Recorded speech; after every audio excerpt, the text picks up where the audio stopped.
Le pouvoir réel ne cherche pas à être aimé, il accepte d'être détesté. Voilà une vérité que la société moderne refuse d'entendre. On vous a appris qu'un bon leader rassemble, apaise, séduit, qu'il doit plaire pour durer. C'est un mensonge confortable, un mensonge dangereux, car plus un individu cherche à être aimé, plus il devient dépendant du regard des autres. Et dès que votre survie dépend de l'approbation, vous n'exercez plus le pouvoir, vous le mendiez. Posez-vous la question sans détour. Un homme aimé de tous peut-il réellement imposer sa volonté ou doit-il constamment négocier, s'excuser et reculer pour préserver son image? La vérité est brutale, le pouvoir commence là où le besoin d'amour s'arrête. Gouverner, décider, imposer une direction, crée mécaniquement des perdants. Et chaque perdant nourrit de la rancœur. Vouloir exercer une autorité sans provoquer de haine, c'est vouloir couper sans lame. Machiavel l'avait compris bien avant notre époque obsédée par la validation sociale. Celui qui agit, qui tranche, qui transforme un ordre existant, devient une menace. Et toute menace suscite la haine, pas parce qu'elle est injuste, mais parce qu'elle est efficace. Regardez les figures de pouvoir que l'on ne peut ni ignorer ni éliminer. Elles ne sont pas universellement aimées. Elles sont contestées, attaquées, caricaturées. Pourtant, elles demeurent. Non parce qu'elles plaisent, mais parce qu'elles sont nécessaires. La haine glisse sur elles sans les faire tomber. Ne confondez jamais rejet et faiblesse. La haine est souvent le symptôme d'une influence réelle. On ne hait pas ce qui est insignifiant. On hait ce qui décide à votre place, ce qui change les règles, ce qui ne demande pas la permission. Le mythe du leader aimé sert une fonction précise, neutraliser toute véritable autorité. Il pousse les puissants potentiels à s'auto-censurer, à lisser leurs décisions, à sacrifier leur position pour préserver leur réputation. Mais le pouvoir ne se construit pas dans le confort moral. Il se forge dans la tension. Et cette tension a un prix: être mal compris, critiqué, parfois haï. Si personne ne vous déteste, une question s'impose déjà. Êtes-vous réellement en position de pouvoir ou simplement acceptable? Machiavelli est la dure vérité. Machiavel n'était pas un philosophe au sens noble et abstrait du terme. Il n'a jamais cherché à dire comment l'homme devrait être. Il a observé l'homme tel qu'il est, froidement, sans illusion, sans morale consolatrice. Son œuvre n'est pas une théorie du bien, mais une radiographie du pouvoir réel. Lorsqu'il écrit « Il vaut mieux être craint qu'aimé », si l'on ne peut être les deux, il ne provoque pas, il constate. Cette phrase est l'une des plus mal comprises de l'histoire. On l'accuse d'encourager la cruauté, la tyrannie, la violence gratuite. C'est faux. Machiavel ne fait pas l'éloge de la brutalité. Il met en garde contre la naïveté. Il explique que l'amour est instable, conditionnel, fragile. Il dépend des intérêts, des émotions, des circonstances. La peur, elle, repose sur l'anticipation des conséquences. Et les conséquences sont prévisibles. L'homme rompt plus facilement un lien affectif qu'un rapport de force. Il trahit celui qu'il aime dès que le coût devient trop élevé. Mais il hésite face à celui qu'il craint. Non par morale, mais par calcul. Machiavel ne dit pas que la peur est noble. Il dit qu'elle est fiable. Le cœur de son message est simple et dérangeant. Le pouvoir ne fonctionne pas selon les règles de la vertu, mais selon les réactions humaines. Espérer, gouverner uniquement par la bonté, revient à ignorer la jalousie, l'ambition, l'envie, la lâcheté. Ce n'est pas de l'idéalisme, c'est de l'aveuglement. Machiavel savait que les dirigeants, trop bons, finissent sacrifiés par ceux qu'ils voulaient protéger. Non parce qu'ils étaient injustes, mais parce qu'ils étaient prévisibles, exploitables, émotionnellement accessibles. La clémence mal placée devient une faiblesse stratégique. Il ne s'agit pas d'être cruel, il s'agit d'être lucide, de comprendre que l'autorité repose moins sur ce que l'on incarne moralement que sur ce que l'on inspire psychologiquement. Le respect naît rarement de l'amour seul. Il naît de la capacité à imposer une limite claire. Machiavel ne vous apprend pas à devenir mauvais, il vous apprend pourquoi les bons, sans structure de pouvoir, sont écrasés, et pourquoi ceux qui refusent d'être détestés finissent toujours dominés par ceux qui acceptent ce prix. Pourquoi être aimé est un signe de faiblesse? La psychologie des foules est brutale, mais cohérente. Celui qui est aimé par tous est, par définition, celui qui ne dérange personne. Il rassure, il apaise, il confirme les attentes. Et c'est précisément pour cela qu'il ne représente aucune menace réelle. L'amour collectif naît rarement de la puissance, mais de l'inoffensivité. Un leader aimé est souvent un leader qui évite les tensions. Il choisit ses mots pour plaire, ses décisions pour ne froisser personne. Il ajuste sa posture en fonction des regards, non en fonction des nécessités. À force de chercher l'approbation, il perd la capacité de trancher. Or, le pouvoir exige des choix qui créent inévitablement des perdants. Le désir d'être aimé agit comme une laisse psychologique. Plus un dirigeant craint le rejet, plus il retarde les décisions difficiles. Il négocie là où il devrait imposer. Il temporise là où il devrait agir. Chaque compromis devient un signal, il hésite. Donc, il peut être poussé. Il cède. Donc, il peut être contourné. La peur d'être détesté engendre la paralysie stratégique. On remet à demain ce qui doit être fait aujourd'hui. On dilue l'autorité dans des consensus artificiels. On confond empathie et faiblesse. Et pendant ce temps, le contrôle glisse lentement vers ceux qui, eux, acceptent le conflit. Les foules respectent rarement celui qui cherche leur amour. Elles respectent celui qui fixe des limites, même dures. Parce que la limite crée une structure. Et la structure crée un sentiment de sécurité, même si elle provoque du ressentiment. La haine est souvent le prix à payer pour l'ordre. Il faut accepter une vérité inconfortable, vouloir être aimé de tous. C'est renoncer à exercer une autorité durable. L'un exclut l'autre. Plus vous cherchez à plaire, plus vous devenez dépendant du regard extérieur. Et celui qui dépend ne contrôle pas. Le pouvoir authentique implique la capacité d'assumer le rejet, d'avancer sans l'approbation générale, de décider malgré les cris, les critiques, les accusations. Ceux qui tiennent dans le temps ne sont pas ceux que l'on applaudit, mais ceux que l'on ne parvient pas à faire tomber. Vous ne pouvez pas être aimé par tous et rester puissant. À un moment, il faut choisir le confort de l'acceptation ou la solitude de l'autorité. Et ce choix définit tout le reste. Les décisions difficiles sont la source de la haine. Le pouvoir ne réside pas dans les discours, ni dans les intentions affichées. Il réside dans la décision. Décider, c'est choisir une direction et fermer toutes les autres. Et dès qu'une porte se ferme, quelqu'un se retrouve de l'autre côté. C'est là que la haine naît. Chaque décision qui a du poids crée mécaniquement des gagnants et des perdants. Plus la décision est structurante, plus le nombre de perdants est élevé. Réformer, c'est retirer des privilèges. Réorganiser, c'est briser des habitudes. Couper, c'est priver. Changer l'ordre établi, c'est menacer ceux qui en profitaient. Il n'existe aucune décision puissante qui laisse tout le monde intact. Les perdants ne se voient jamais comme tels par hasard. Ils se perçoivent comme des victimes. Ils ne haïssent pas la décision. Ils haïssent celui qui l'a prise. Parce qu'il incarne la perte, parce qu'il devient le symbole de ce qu'ils n'ont plus. La haine est rarement rationnelle. Elle est émotionnelle, viscérale, personnelle. En politique, chaque réforme profonde déclenche une tempête.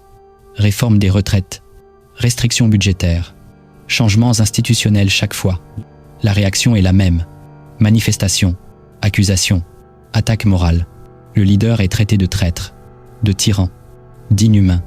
Non pas parce que la décision est forcément mauvaise, mais parce qu'elle dérange un équilibre confortable pour certains. Dans l'entreprise, le mécanisme est identique.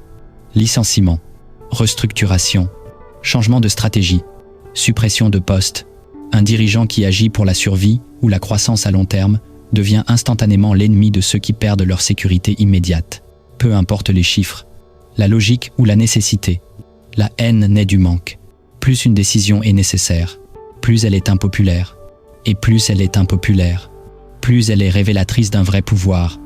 Les faux leaders parlent, les vrais décident, et ils acceptent d'être détestés pour cela. Ceux qui refusent la haine, refusent la décision. Ils édulcorent, reportent, diluent. Ils préfèrent le statu quo à la tempête. Mais le statu quo est une illusion. Il protège le présent au prix de l'avenir. Et l'avenir finit toujours par se venger. La haine n'est pas un accident du pouvoir. Elle en est la conséquence logique. Vouloir décider sans provoquer de rejet, c'est vouloir contrôler sans déranger. C'est impossible. Là où il n'y a pas de résistance, il n'y a pas de transformation. Et là où il n'y a pas de transformation, il n'y a pas de pouvoir réel. La haine comme signe que vous contrôlez. Il faut renverser le regard. Ne pas être détesté n'est pas une preuve de sagesse. C'est souvent un aveu d'insignifiance. L'absence de haine signifie parfois une chose simple et brutale, vous ne dérangez personne. Et si vous ne dérangez personne, vous ne modifiez rien. L'influence réelle crée des frictions. Dès qu'une décision commence à modifier des intérêts, à déplacer des avantages, à rompre des équilibres implicites, la résistance apparaît. La contestation n'est pas un accident.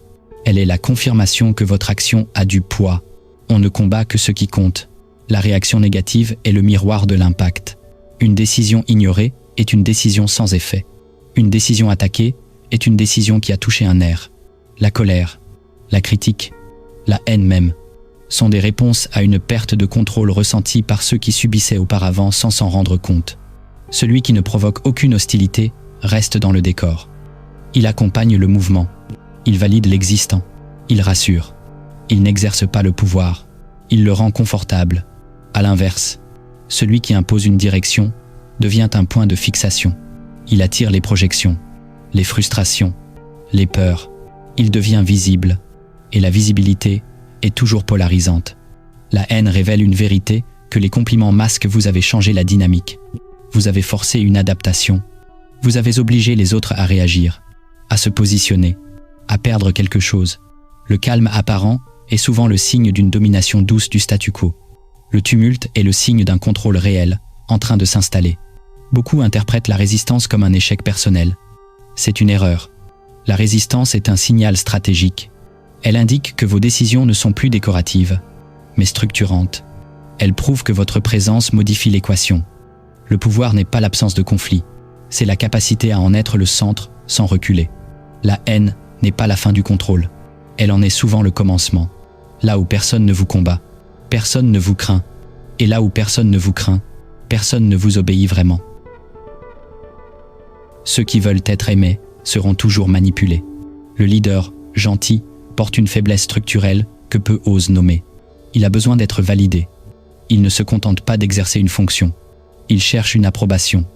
Et cette dépendance transforme immédiatement son autorité en façade fragile. Le besoin d'être aimé n'est pas une qualité morale. C'est une dépendance psychologique.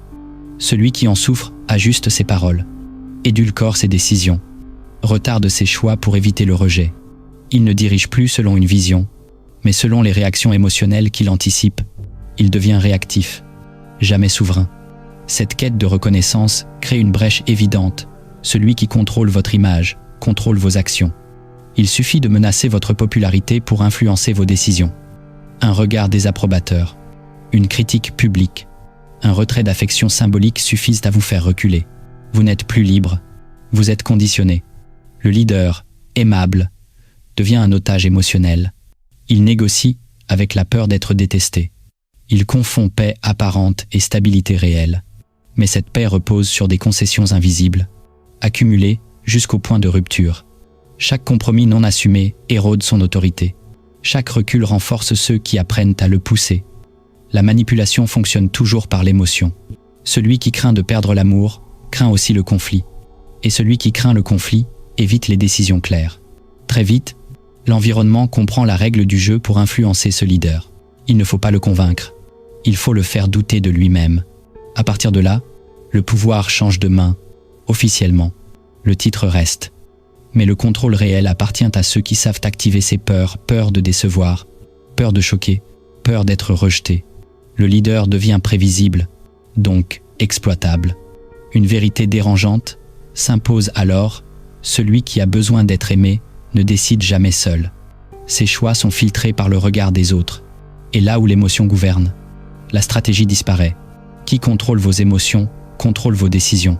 Et qui contrôle vos décisions détient, de fait, votre pouvoir. Contrôler la haine, pas l'affronter. Mais la diriger, il existe une confusion fatale entre être détesté et être méprisé. La haine reconnaît une force. Le mépris nie toute valeur. L'un prouve votre impact, l'autre signe votre fin. Machiavel l'avait compris mieux que quiconque. Être craint est supportable. Être méprisé est mortel. La peur maintient l'ordre. Le mépris détruit toute autorité. Le leader puissant ne cherche ni l'amour ni l'adhésion totale. Il cherche le respect, même tendu, même inconfortable. La haine naît lorsqu'une décision tranche, lorsqu'un ordre s'impose, lorsqu'un avantage est retiré à certains pour être donné à d'autres. Ce n'est pas une erreur du système, c'est le système. La faiblesse consiste à vouloir éliminer cette haine. Celui qui tente de l'éteindre à tout prix montre qu'il la craint, et ce signal est immédiatement perçu. À l'inverse, celui qui l'alimente volontairement déclenche le chaos. Le pouvoir réel se situe entre les deux, ne pas réprimer, ne pas provoquer, mais canaliser. Les leaders efficaces laissent la haine exister sans jamais lui donner le centre de la scène. Ils ne se justifient pas excessivement. Ils n'attaquent pas frontalement. Ils observent. Ils mesurent. Ils ajustent. La haine devient alors un bruit de fond contrôlé. Une pression constante qui rappelle leur position dominante sans jamais menacer l'équilibre. Contrôler la haine, c'est contrôler le rythme. Trop faible, elle se transforme en mépris. Trop forte, elle devient révolte. Maintenue à un niveau précis, elle produit de la discipline. Ceux qui s'opposent parlent, mais agissent peu. Ceux qui critiquent existent, mais ne coordonnent pas. Le système tient. Machiavel ne prônait pas la brutalité. Il mettait en garde contre l'illusion morale. Le pouvoir ne consiste pas à être aimé, mais à être incontournable. Tant que vos opposants vous haïssent, mais continuent de vous reconnaître comme centre décisionnel, vous êtes en contrôle. Le véritable danger n'est pas la haine déclarée, c'est l'indifférence silencieuse. Tant qu'on vous combat, vous comptez. Tant qu'on vous critique, vous pesez. Le jour où l'on cesse de vous haïr, ce n'est pas la paix, c'est le remplacement. Transformer la haine en bouclier de pouvoir. La haine n'est pas seulement une conséquence du pouvoir, elle peut devenir une protection. Lorsqu'un leader est ouvertement détesté, il cesse d'être lisible. Ses intentions sont suspectées, ses silences interprétés, ses gestes suranalysés. Et paradoxalement, c'est là que naît son avantage stratégique, il devient imprévisible. Quelqu'un qui vous hait doit vous observer en permanence. Il doit anticiper vos mouvements. Il doit se préparer à vos décisions. Cette vigilance constante l'épuise. Elle le détourne de l'action réelle. Pendant qu'il rumine, qu'il critique, qu'il projette ses peurs sur vous, il ne construit rien. Il réagit. Et celui qui réagit ne contrôle jamais le tempo. Les leaders les plus solides ont compris cette dynamique. Ils ne cherchent pas à convertir leurs opposants. Ils les laissent exister. Mieux encore, ils utilisent leur hostilité comme un écran. La contestation devient visible, bruyante, prévisible. Elle se concentre sur des symboles, des discours, des accusations. Pendant ce temps, les décisions structurelles avancent. Dans l'histoire politique, comme dans le monde de l'entreprise, et nombreux sont ceux qui ont consolidé leur position grâce à l'opposition. Les réformes les plus profondes provoquent toujours une levée de bouclier. Mais cette colère, si elle est contenue, fige les camps adverses. Ils protestent, mais s'organisent mal. Ils dénoncent, mais manquent de vision commune. Leur énergie se consume dans la haine, pas dans la stratégie. La haine focalise. Un adversaire obsédé par vous devient dépendant de vous. Il définit son identité contre la vôtre. Il ne cherche plus à prendre votre place, mais à vous voir tomber. Et cette différence est cruciale. Renverser demande une construction. Détester ne demande que de l'émotion. Transformer la haine en bouclier, c'est accepter d'être le point de fixation. C'est comprendre que tant que vos ennemis parlent de vous, ils ne parlent pas entre eux. Tant qu'ils vous attaquent frontalement, ils ne bâtissent pas d'alternatives crédibles. Vous devenez l'axe autour duquel tout gravite. Le pouvoir durable ne supprime pas l'hostilité. Il l'absorbe, il la détourne, il la rend stérile. Et lorsque la haine devient une dépense d'énergie vaine pour vos adversaires, elle cesse d'être une menace. Elle devient votre armure.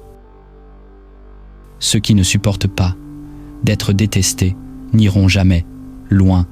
À ce stade, le choix devient impossible à éviter. Il n'est plus théorique, il est intime. Voulez-vous le pouvoir?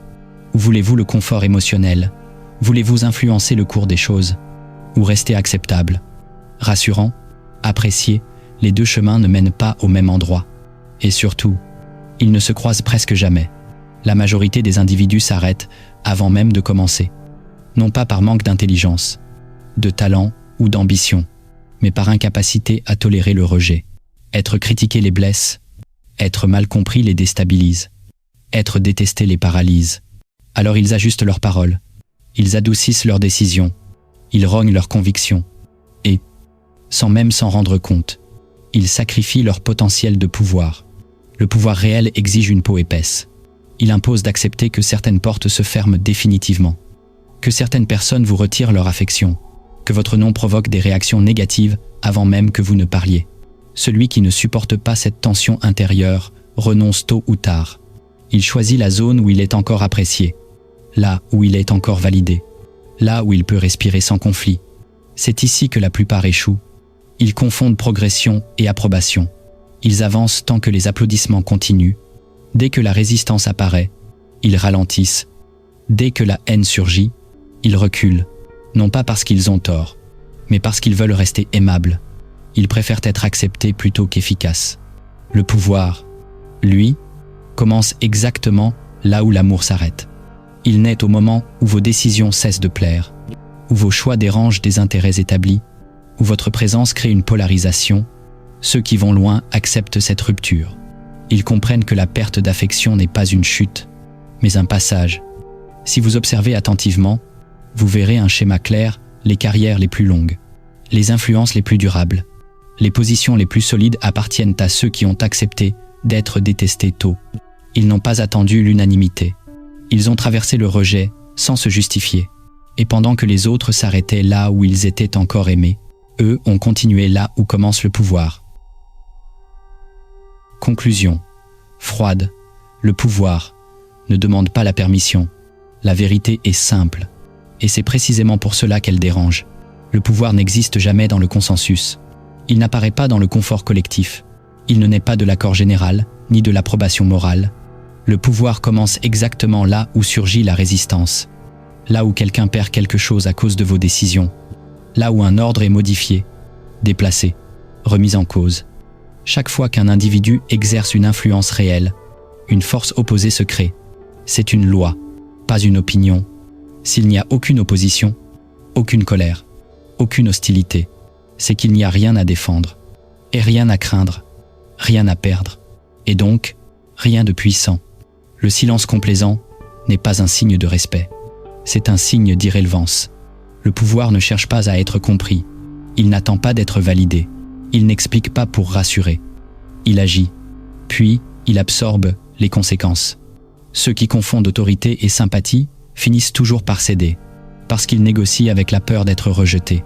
Ceux qui comprennent la mécanique du pouvoir savent que la résistance est le prix à payer, pas une erreur à corriger. Il ne s'agit pas de glorifier la haine, ni de provoquer inutilement. Il s'agit de reconnaître une réalité froide. Toute structure de pouvoir durable repose sur la capacité à supporter l'opposition sans se fragmenter, à rester stable pendant que d'autres s'agitent, à continuer pendant que d'autres espèrent votre recul. À ce stade, il n'y a plus rien à enseigner, seulement une question à laisser résonner. Sans réponse guidée, sans morale, sans consolation. Préférez-vous être aimé ou préférez-vous contrôler ?